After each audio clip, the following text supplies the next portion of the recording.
श्रोताओं, आज की खास पेशकश में हम बात कर रहे हैं लाहौल घाटी की। जितनी गहरी और संकरी घाटियों की संख्या है, उतने ही इनके नाम, रूप, आकार, रीति रिवाज, भिन्न आस्था और संस्कृतियां हैं।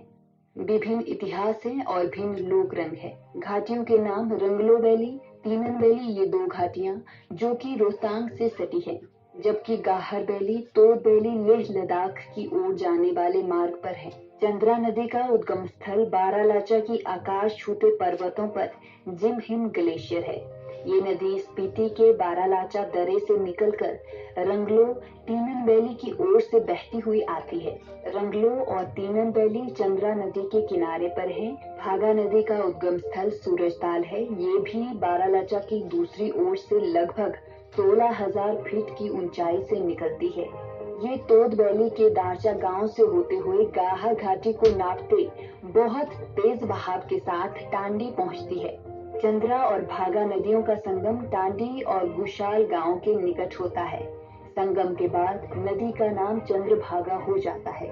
संकरी गहरी घाटियों से अनंत यात्रा करती हुई जब चंद्रभागा नदी पाकिस्तान पहुंचती है तो इसका नाम चिनाब हो जाता है। ऐसा कहा जाता है कि चंद्रा चंद्रमा की पुत्री थी। भागा सूर्य देव का इकलौता पुत्र था। एक बार वे दोनों बारालाचा दर्रे में एक साथ दौड़े। दोनों एक दूसरे से प्रथम बार मिले थे और दोनों ही प्रथम दृष्टि में एक दूसरे पर मोहित हो गए।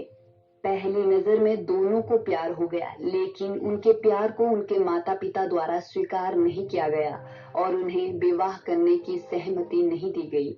सूर्यदेव चाहते थे कि उनका पुत्र दिवसों के रूप में संसार को प्रकाश से आलोकित करने का कार्य करे, और उधर चंद्रदेव की भी कामना थी कि उनकी रूपवती पुत्री चंद्रा रात के समय संसार में प्रकाश फैलाने की जिम्मेदारी ले।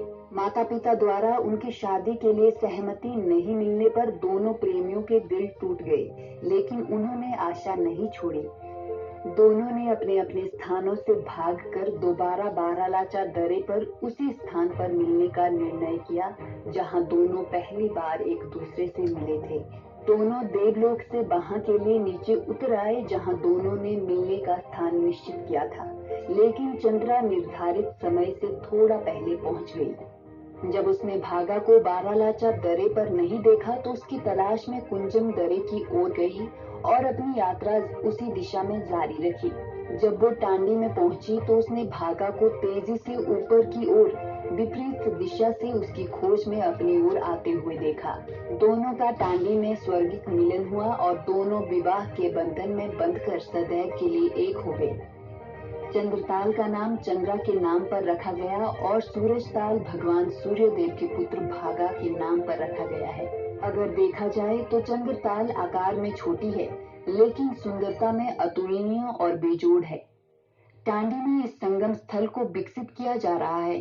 वैसे ये संगम स्थल बौद्धों और हिंदुओं का सदियों से अस्थि विसर्जन का पावन स्थल रहा है। दावा किया जाता है कि प्रथम शताब्दी के दौरान का एक तांबे का अस्थि कलश वाला लोटा चंद्रभाग संगम स्थल में 1854 में मिला था। तांबे का ये लोटा अब विख्यात ब्रिटिश संग्रहालय लंदन में है। प्रसिद्ध इतिहासकार प्रोफेसर लक्ष्मण ठाकुर ने इसे स्वयं देखने का दावा किया है। दावे जो भी हो, लेकिन इसे लाहौल का हरिद्वार कहा जाता है।